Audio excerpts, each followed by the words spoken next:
বাজারে আসার আগেই বেশ সাড়া ফেলেছে অ্যাপেলের হ্যান্ডসেট আইফোন 10। প্রি বুকিং শুরুর পর কম সময়ের মধ্যে সর্বোচ্চ অর্ডার পাওয়া ফোনের তালিকায় এই হ্যান্ডসেট। তবে বিপুল এ চাহিদা অ্যাপল পূরণ করতে পারবে কিনা তা নিয়ে চলছে জল্পনা কল্পনা। আইফোনের 10 বছর পূর্তি উপলক্ষে নভেম্বরে বাজারে আসছে অ্যাপলের হ্যান্ডসেট আইফোন 10। হ্যান্ডসেটটির 5 কোটি প্রি বুকিং লক্ষ্যমাত্রা নির্ধারণ করা হলেও মাসের ব্যবধানে তা কমিয়ে আনা হয় 3.5 কোটিতে।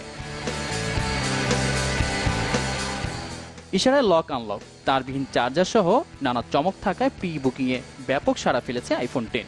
বিজনেস ইনসাইডারের প্রতিবেদনে জানানো হয়েছে, নতুন বছর শুরুর আগে সর্বোচ্চ 3.5 কোটি আইফোন হ্যান্ডসেট সরবরাহ করতে পারবে অ্যাপল। প্রি বুকিংয়ে এখন পর্যন্ত যে অর্ডার পাওয়া গেছে সেগুলো সরবরাহে হিমশিম খেতে হবে মার্কিন টেক জায়ান্টকে। ধারণা করা হচ্ছে আগামী বছরের প্রথম প্রান্তিকেও প্রি বুকিংয়ের হ্যান্ডসেট হস্তান্তর প্রক্রিয়া শেষ করতে পারবে না তারা। আইফোন 8 এবং 8 প্লাস বিক্রি হচ্ছে $699 এবং $799, আর আইফোন 10 এর দাম নির্ধারণ করা হয়েছে $999।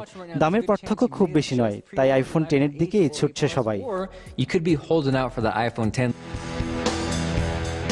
প্রি বুকিংয়ে বিক্রি হওয়া আইফোন 8 এবং আইফোন 8 প্লাস হ্যান্ডসেট সরবরাহ নিয়ে সমালোচনার মুখে পড়েছে অ্যাপল। নতুন হ্যান্ডসেট দুইটির ব্যাটারি সমস্যা তৈরি করছে। স্যামসাং গ্যালাক্সি 7 এর মতো বৈদ্যুতিক বিস্ফোরণের আশঙ্কাও করছেন কেউ কেউ। চার্জ দেওয়ার সময় হ্যান্ডসেটের নিরাপত্তার বিষয়ে বেশ সতর্ক অ্যাপল। নিরাপত্তার বিষয়টি মাথায় রেখেই ইউএসবি চার্জারের সাথে অ্যাডাপ্টার যুক্ত করা হয়েছে।